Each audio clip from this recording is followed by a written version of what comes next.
Bismillahirrahmanirrahim. Assalamualaikum warahmatullahi wabarakatuh.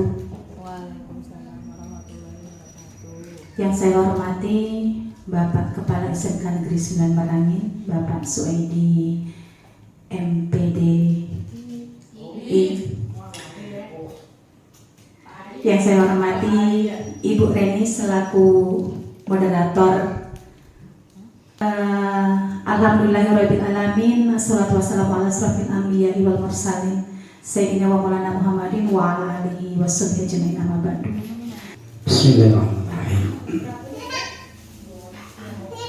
Assalamualaikum warahmatullahi wabarakatuh.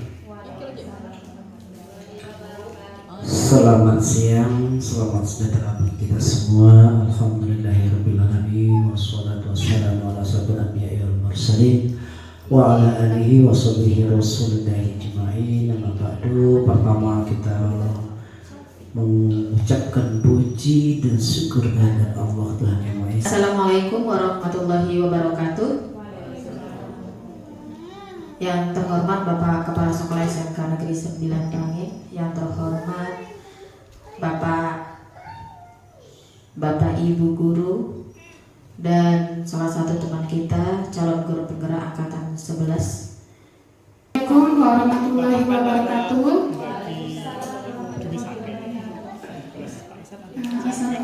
Yang saya hormati Bapak Kepala Sekolah SMK 9 Merangin yang telah bersedia meluangkan waktunya.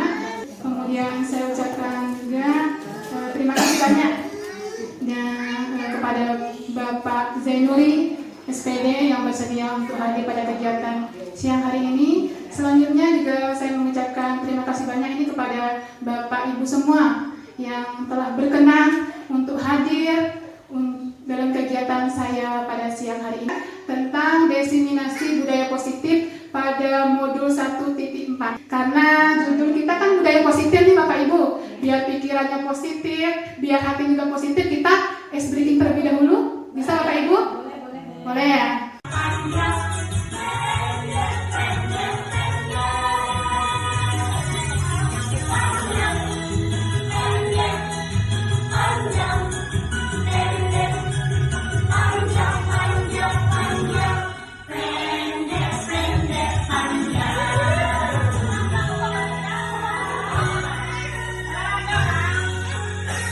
Gimana Bapak Ibu? Semangat? Kita lanjutkan Bapak Ibu?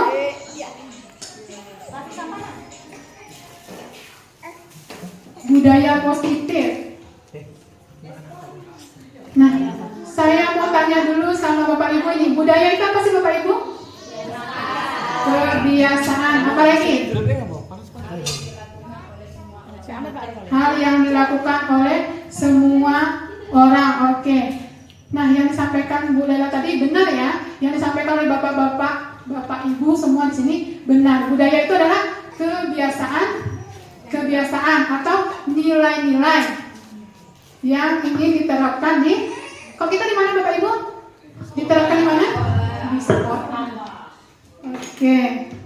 Budaya positif ini Bapak Ibu kalau kita sebagai guru. Nah, kita di sekolah, budaya positif ini yang kita tuju ingin anak kita mempunyai karakter profil pelajar Pancasila. Masih ingat Bapak Ibu?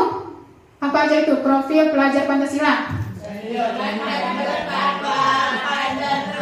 Seorang guru yang baik harus memiliki kemampuan yang mewujudkan budaya positif di sekolah dengan konsep-konsep. Nah, konsepnya ini Bapak Ibu, ada disiplin positif. Ada apa lagi Bapak Ibu? Motivasi perilaku manusia. Kemudian ada posisi, kontak, restitusi, dan keyakinan sekolah atau keyakinan kelas. Yang terakhir segitiga kan sesuai dengan konteksnya. Misalnya pelajaran Pak Esa matematika. Anak-anak nggak bisa mengerjakan soal nomor 1 sampai 2 kan nggak mungkin kita suruh anak-anak untuk lari di lapangan. Jadi sesuai dengan konteksnya. Motivasi perilaku manusia terhadap hukuman. Yang pertama ada yang seseorang menghindari hukuman agar ada yang pertama apa Bapak Ibu? Untuk menghindari ketidaknyamanan. Yang kedua untuk mendapatkan imbalan, makanya dia mematuhi peraturan. Yang ketiga, untuk menjadi orang yang mereka inginkan. Nah, dari ketiga motivasi ini Bapak Ibu, kira-kira mana yang positif? Yang nomor 3 kan? Kesadaran diri. Oke, makasih. Apa dulu untuk Pak Zainuri? Kontrol, restitusi. Memberi hukuman tadi sesuai dengan konteksnya. Berarti memberikan hukuman itu boleh atau enggak, Bapak Ibu? Boleh ya? Oke, aplaus dulu untuk Bu Lela. Guru sebagai manajer. Jadi kita sebagai seorang guru harus bisa menjadi manajer untuk siswa kita. Ada yang bisa menjelaskan yang manajer ini seperti apa sih Bapak Ibu?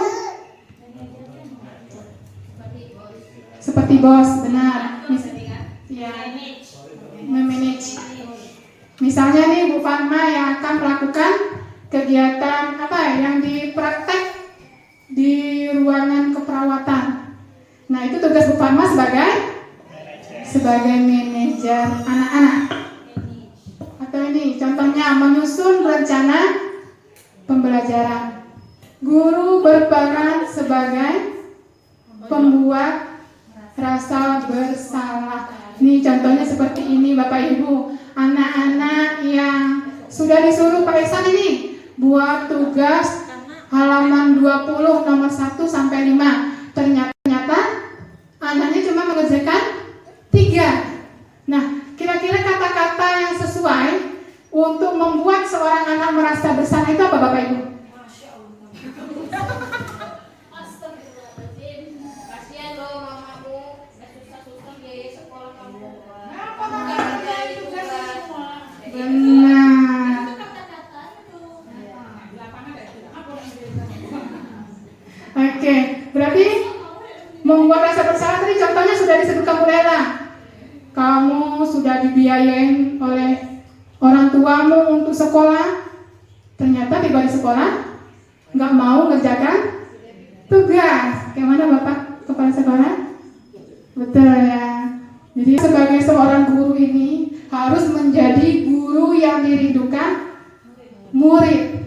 Nah, kira-kira kalau kita Bapak Ibu di sekolah, di Pak Zai juga, kita sudah jadi guru yang dirindukan murid belum Pak? Belum ya Pak? Malah banyak siswa yang, aduh itu lagi yang masuk, ya sudahlah, nggak usah masuk, kabur dulu, makan dulu, nanti kalau sudah habis jamnya baru masuk. Benar nggak Bapak Ibu? Benar. Nah, inilah gunanya peran kita atau posisi kontrolnya. Kita harus bisa menjadi seorang teman bagi siswa kita. PSM itu bukan nakal loh Bapak Ibu, tapi dia butuh perhatian, butuh kasih sayang dari kita. Saya pernah ini Bapak Ibu sedikit contoh. Jadi pernah mengajar di kelas TBSM. Nah, selama ini kan saya mengajar di farmasi sama perawat. Ternyata berbeda ya Bapak Ibu, teman Bapak Ibu. Jadi saya harapkan setelah ini Bapak Ibu kita rubah lagi bagaimana caranya kita bisa menjadi teman untuk siswa-siswi kita Bapak Ibu. Bisa Bapak Ibu? Bisa. Mantau. Contohnya seperti apa Bapak Ibu?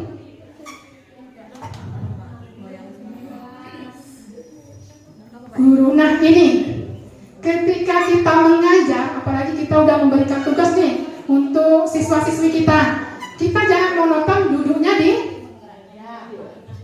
meja ya Bu Joni? Di depan ya.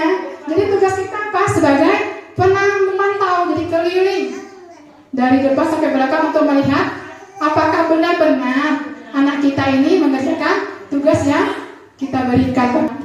Kebutuhan dasar manusia. Nah, anak-anak Bapak Ibu, anak-anak yang punya masalah, yang bermasalah di sekolah itu karena apa? Karena ada salah satu kebutuhan yang tidak terpenuhi. Nah, saya mau tahu dulu, kebutuhan dasar itu apa sih Bapak Ibu? Bu Fatma? Fisiologis itu Bapak Ibu berhubungan dengan fisik, seperti makan, minum, dan lainnya. Nah, kebutuhan psikologis itu berhubungan dengan psikologis. Kalau fisiologis tadi tubuh, kalau psikologis itu pikiran, Bapak Ibu. Nah, kebutuhan fisiologis siswa itu bisa kita penuhi sebagai guru, contohnya mengadakan program makan bersama untuk anak-anak kita. Nah, siswa itu contohnya itu kebutuhan rasa sayang, Jadi seorang anak itu butuh disayang, butuh diperhatikan. Itu ya Bapak Ibu. Nah, cara memenuhinya gimana? Harus dengan salah satu contohnya sistem AMONG. Pernah dengar Bapak Ibu? Ing ngarsa sing tulodo, ing madya mangun setut uri handayani. Nah, itulah sistem AMONG yang harus kita penuhi untuk memenuhi kebutuhan rasa sayang seorang siswa. Lanjut lagi, kebutuhan akan kebebasan. Mungkin sudah disampaikan Bapak sekolah tadi bahwa dalam pembelajaran kita itu harus sesuai dengan kebutuhan siswa, dengan apa yang dimau oleh siswa. Itulah yang kita buat sekarang ini, apalagi semester baru. Itu adalah keyakinan kelas. Jadi keyakinan kelas ini dibuat berdasarkan apa sih maunya seorang anak. Jadi kalau misalnya dia melanggar, itu kita kembalikan lagi. Ini kan kamu yang mau. Ini kan sesuai dengan kemauan kamu. Tapi kalau misalnya peraturan, itu kan guru yang buat. Contohnya apa tadi? Tidak boleh menggunakan sepatu berwarna hitam.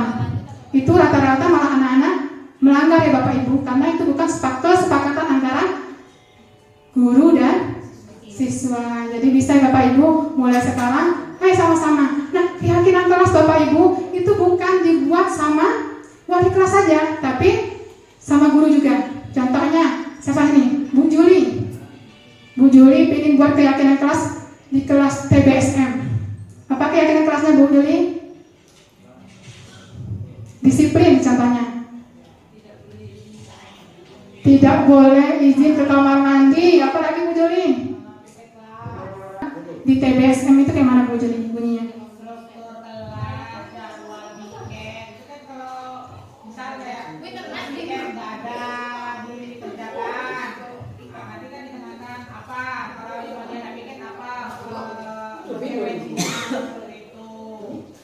Keyakinan kelas. Jadi puncak dari budaya positif adalah segitiga restitusi. Kegiatan yang pertama kita lakukan adalah menstabilkan identitas. Jadi kita dengarkan dulu apa permasalahan dari anak. Misalnya dia cerita, oh saya tadi bertengkar dengan A karena Bu Juli kemarin contoh seperti ini. Ya, dan kemarin permasalahannya apa Bang? Pembulian yang dilakukan kelas 11 TBSM pada 10 TBSM. Nah, ini Bu Juli sudah diterapkan belum? Menyelesaikan masalahnya pertama, menstabilkan identitas. Nanti kita mendengarkan ternyata anaknya cuma mengerjakan 3. Nah, kira-kira kata-kata yang sesuai untuk membuat seorang anak merasa bersalah itu apa Bapak Ibu? Kasihan loh mamamu, susah-susah biaya sekolah kamu. Benar. Oke, berarti membuat rasa bersalah tadi contohnya sudah disebutkan Bu Lela. Kamu sudah dibiayain oleh orang tuamu untuk sekolah, ternyata tiba di sekolah nggak mau ngerjakan tugas. Gimana Bapak kepala sekolah? Betul ya. Jadi sebagai seorang guru ini harus menjadi guru yang dirindukan murid. Nah, kira-kira kalau kita Bapak Ibu di sekolah, di Pak Zai juga, kita sudah jadi guru yang dirindukan murid belum Pak? Belum ya Pak? Malah banyak siswa yang, aduh itu lagi yang masuk, ya sudahlah, nggak usah masuk, kabur dulu, makan dulu, nanti kalau sudah habis jamnya baru masuk. Benar nggak Bapak Ibu? Benar. Nah, inilah gunanya peran kita atau posisi kontrolnya. Kita harus bisa menjadi seorang teman bagi siswa kita. PSM itu bukan nakal loh Bapak Ibu, tapi dia butuh perhatian, butuh kasih sayang dari kita. Saya pernah ini Bapak Ibu sedikit contoh. Jadi pernah mengajar di kelas TBSM. Nah selama ini kan saya mengajar di farmasi sama perawat. Ternyata berbeda ya Bapak Ibu, teman Bapak Ibu. Jadi saya harapkan setelah ini Bapak Ibu kita rubah lagi. Bagaimana caranya kita bisa menjadi teman untuk siswa-siswi kita Bapak Ibu. Bisa Bapak Ibu? Bisa. Mantau. Contohnya seperti apa Bapak Ibu?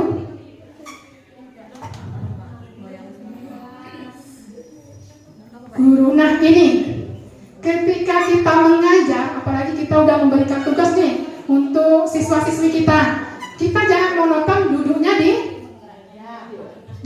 meja ya Bu Joni? Di depan ya. Jadi tugas kita apa? Sebagai pemantau, jadi keliling dari depan sampai belakang untuk melihat apakah benar-benar anak kita ini mengerjakan tugas yang kita berikan. Kebutuhan dasar manusia. Nah, anak-anak Bapak Ibu, anak-anak yang punya masalah, yang bermasalah di sekolah itu karena apa? Karena ada salah satu kebutuhan yang tidak terpenuhi. Nah, saya mau tahu dulu, kebutuhan dasar itu apa sih Bapak Ibu? Bu Farma? Fisiologis itu Bapak Ibu berhubungan dengan fisik, seperti makan, minum, dan lainnya. Nah, kebutuhan psikologis itu berhubungan dengan psikologis. Kalau fisiologis tadi tubuh, kalau psikologis itu pikiran Bapak Ibu. Nah, kebutuhan fisiologis siswa itu bisa kita penuhi sebagai guru. Contohnya mengadakan program makan bersama untuk anak-anak kita. Nah, kayak siswa itu contohnya itu kebutuhan rasa sayang, kebutuhan rasa sayang. Jadi seorang anak itu butuh disayang, butuh diperhatikan. Itu ya Bapak Ibu. Nah, cara memenuhinya gimana? Harus dengan salah satu contohnya sistem among. Pernah dengar Bapak Ibu? Ing ngarsa sing tulodo, ing madya mangun asatut wori handayani. Nah, itulah sistem among yang harus kita penuhi untuk memenuhi kebutuhan rasa sayang seorang siswa. Lanjut lagi, kebutuhan akan kebebasan. Mungkin dari sampaikan Bapak Kepala Sekolah tadi bahwa dalam pembelajaran kita itu harus sesuai dengan kebutuhan siswa, dengan apa yang dimau oleh siswa. Itulah yang kita buat sekarang ini, apalagi semester baru. Itu adalah keyakinan kelas. Jadi keyakinan kelas ini dibuat berdasarkan apa sih maunya seorang anak. Jadi kalau misalnya dia melanggar, itu kita kembalikan lagi, ini kan kamu yang mau, ini kan sesuai dengan kemauan kamu. Tapi kalau misalnya peraturan, itu kan guru yang buat. Contohnya apa tadi? Tidak boleh menggunakan sepatu berwarna hitam. Itu rata-rata malah anak-anak melanggar ya Bapak Ibu, karena itu bukan kesepakatan antara guru dan siswa. Jadi bisa Bapak Ibu mulai sekarang, ayo sama-sama. Nah, keyakinan kelas Bapak Ibu itu bukan dibuat sama wali kelas saja, tapi sama guru juga. Contohnya siapa ini? Bu Juli. Bu Juli ingin buat keyakinan kelas di kelas TBSM. Apa keyakinan kelasnya Bu Juli? Disiplin contohnya. Tidak boleh izin ke kamar mandi. Apalagi Bu Juli? Di TBSM itu kayak mana Bu Juli bunyinya?